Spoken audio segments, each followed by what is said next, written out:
আসসালামু আলাইকুম। সুপ্রিয় দর্শক মণ্ডলী, বাংলাদেশে একটি বিপ্লবের মাধ্যমে স্বৈরাচারের পতন হয়েছে। ভারতীয় এজেন্ট আওয়ামী সন্ত্রাসী গোষ্ঠীদের পতন হয়েছে, তারা পালিয়েছে। 5 আগস্ট 2024, 8 আগস্ট 2024-এ একটি ইন্টারিম গভর্নমেন্ট গঠিত হয়েছে। প্রফেসর ডক্টর ইউনূস এটার প্রধান। এটা নিয়ে অনেকের বিতর্ক রয়েছে যে এই সরকারের নাম ইন্টারিম হলো কেন। যেরকম মাহমুদুর রহমান, আমার দেশ পত্রিকার সম্পাদক, তিনি এটা বিশ্লেষণ করেছেন যে এই সরকারের নাম বিপ্লবী সরকার হওয়া উচিত ছিল। অনেক আলোচনা করেছেন 1 ঘন্টা এসব বিষয়ে। তো যাই হোক, সেদিকে যাচ্ছি না। এখন এই সরকার 8 আগস্ট শপথ নিয়েছে, ইন্টারিম গভর্নমেন্ট। আজকে আমি যখন কথা বলছি 27 আগস্ট, এখন পর্যন্ত স্বৈরাচার এরশাদের লোকজন গ্রেফতার হয়নি।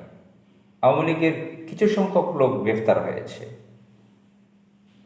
বামরাম 2-1 জন অ্যারেস্ট হয়েছে, যেরকম হাসানুল হক ইনু, রাশেদ খান মেনন, তারা অ্যারেস্ট হয়েছে, গ্রেফতার হয়েছে। কিন্তু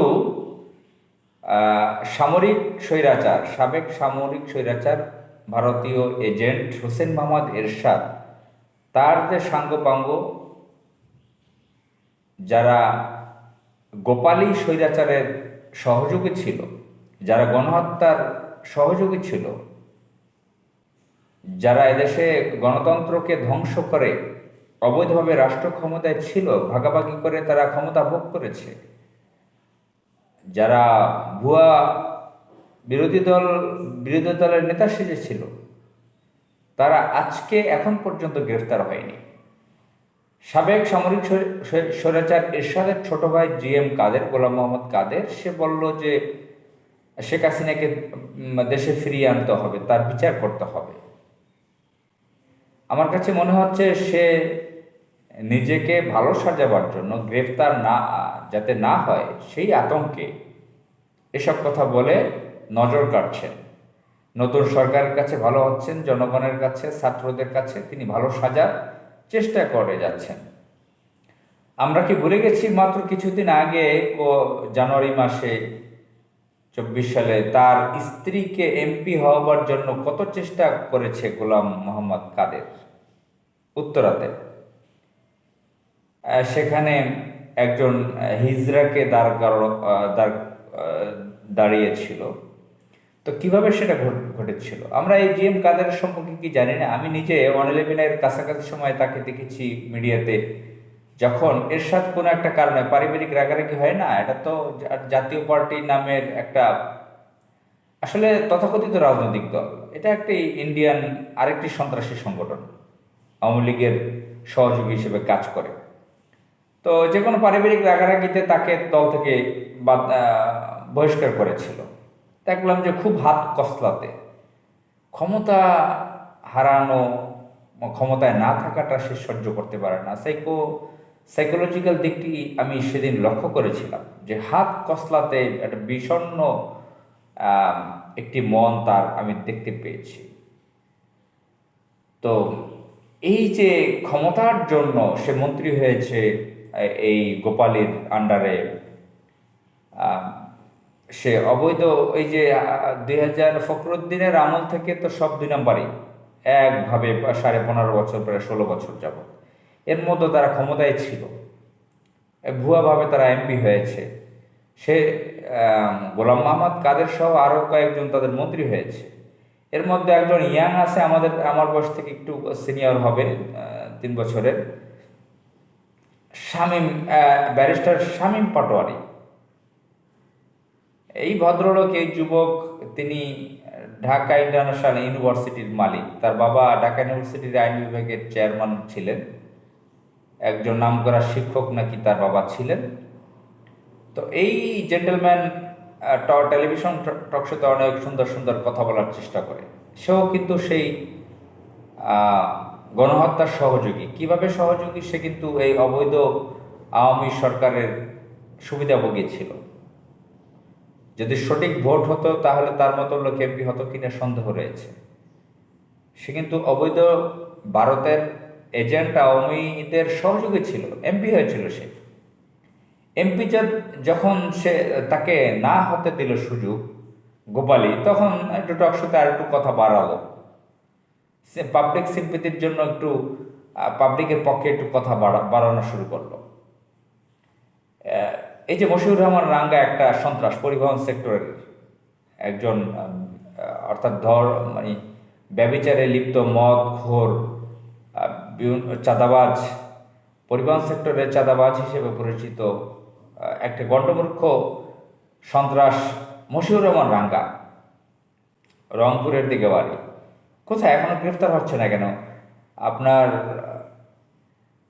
রুহুল আমিন হাওলাদার, এই সন্ত্রাস লুটেরা, এই লুট করে, এই ডাকাত কোথায় এখন? তার স্ত্রীকে উপজেলা চেয়ারম্যান বানিয়েছিল বরিশালে।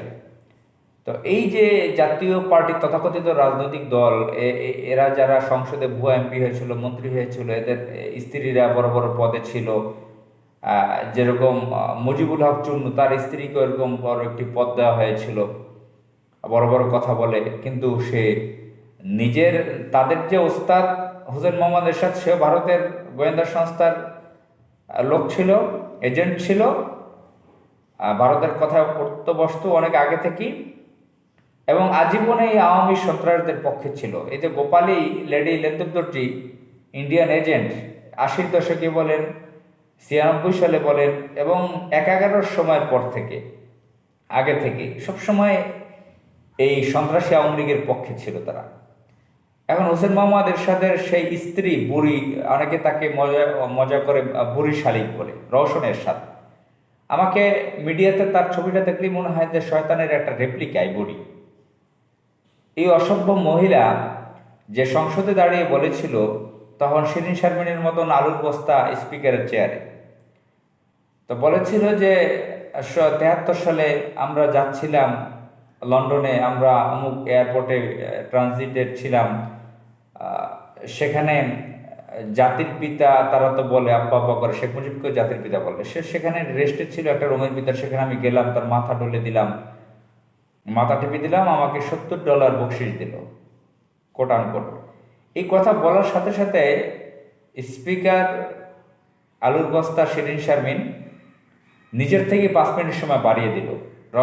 রওশন বলল না যে আমার সময় বাড়িয়ে দিতে হবে। এই ভুয়া সংসদে এগুলো তারা করেছে। এই রওশনের একজন নারী, তার 73 সালে বয়স কত ছিল? শুধু ইয়াং ছিল। তো ইয়াং একজন নারী, শেখ মুজিবুর রহমান একজন ইয়াং যুব মানে পুরুষ, তার মাথা টিপে দিচ্ছে, $70 বকশিস দিচ্ছে, তাহলে বোঝা যায় কি? তাহলে সে কিন্তু ব্যভিচারে লিপ্ত ছিল এক ধরনের। তো এসব কথা ব্যাখ্যা করতে গেলে যারা মুফতি টুফতি আছে, ভালো আলেম আছে, তারা আমার কথা, বা মেডিকেল সায়েন্সে যারা আছে, যারা হরমোন নিয়ে কাজ করেন, গবেষণা করেন, তারা আমার কথা ভালোভাবে বুঝবেন। অনেকে এটাকে নিয়ে অন্য স্কিপ করতে পারেন, বিষয়টা বাজে মনে করতে পারেন। যাই হোক, এখন এই যে বিষয়গুলো, তারা জাতীয় পার্টি একটি নাম ব্যবহার করে, রাজনৈতিক দলের নাম ব্যবহার করে, তারা মূলত ছিল একটি, তারা নিজেরা তো একসময় স্বৈরাচার ছিলই, ভারতের হয়ে কাজ করেছে। আবার আরেকটি সন্ত্রাসী গ্রুপ, ভারতের সবচেয়ে বড় সন্ত্রাসী গ্রুপ বাংলাদেশে পরিচালিত আওয়ামী লীগ, তাদের সহযোগী ছিল। এখানে এই যে গোপালগঞ্জে বাড়ি আরেকজন আছে কাজী ফিরোজ রশিদ, অনেক বড় বড় কথা বলতো, সংসদের ভুয়া এমপি হয়ে বড় বড় কথা বলতো, টকশোতে বড় বড় কথা বলতো। GKU না কি একটা নামের একজন এমপি হয়েছিল কিনা পরে খেয়াল নাই, ভুয়া এমপি, সিলেটে বাড়ি। একবার দেখলাম যে টকশোতে বিএনপির একটা লোককে মারতে গেছে, মারমুখী অবস্থায়, তুই তোকারি শব্দ ব্যবহার করছে বিএনপির এক লোককে। তো যাই হোক, এই যে জাতীয় পার্টির পরিচয়ে যারা আছে, তারা এখন পর্যন্ত কেন গ্রেফতার হচ্ছে না? এখন প্রফেসর ডক্টর ইউনূস হয়তো ওইভাবে উত্তর দিবেন যে সময় দেন আমাদেরকে, যেভাবে আনসার বাহিনী, বিভিন্ন আওয়ামী লীগের ক্রীড়ানক হয়ে, এজেন্ট হয়ে যারা ঝামেলা পাকাতে চেয়েছিল, রিক্সাওয়ালারা, সিএনজিওয়ালারা, বিভিন্ন লোকরা, নার্সরা আন্দোলন করেছে না, তথাকথিত আন্দোলন, অ্যাকচুয়ালি তো তারা আওয়ামী লীগের ইন্ডিয়ার হয়ে কাজ করেছে, তাদেরকে বুঝিয়েছে না প্রফেসর ডক্টর ইউনূস। এখন আমার এই কথার উত্তর কি সেভাবে আসবে? অ্যারেস্ট করতে এত সময় লাগার তো কথা না। আর হোম মিনিস্ট্রিতে ১/১১ সেই সন্ত্রাস কেন? জাহাঙ্গীর আলম চৌধুরী, মেজর জেনারেল অবসরপ্রাপ্ত, সে তো ১/১১ অন্যতম কুশীলব ছিল, একজন কুখ্যাত ব্যক্তি ছিল ১/১১ সময়। সে কেন আজকে হোম মিনিস্ট্রির চেয়ারে আছে? স্বরাষ্ট্র উপদেষ্টা হলো এক চাটুকার, এক কুশীলব, ১/১১ সাকাওয়াতকে বসানো হলো, তাকে সরিয়ে আবার আরেকটা ডেঞ্জারাসকে দেওয়া হলো। কেন এই ঘটনা হলো? এখন পর্যন্ত কেন ওই জাতীয় পার্টির পরিচয়ের যে কুশীলবরা রয়েছে কেন গ্রেফতার করা হচ্ছে না? এই জিএম কাদের সহ রওশন এরশাদ, কাজী ফিরোজ রশিদ, খুব দ্রুত তাদেরকে গ্রেফতার করা হোক। আমরা দেশে গণতন্ত্র চাই, মানবাধিকার প্রতিষ্ঠা চাই, এই ধরনের আবর্জনা মুক্ত হওয়া চাই। বাংলাদেশ থেকে এই ধরনের আবর্জনাকে আমরা অর্থাৎ এদের বিচার চাই, এদেরকে আমরা দেখতে চাই না বাংলাদেশের পার্লামেন্টে। এরা বড় বড় কথা বলুক, টেলিভিশন টকশোতে আসুক, এরা পতিত সন্ত্রাসের দোসর। এই আবর্জনা মুক্ত বাংলাদেশকে আমরা দেখতে চাই। আসসালামু আলাইকুম।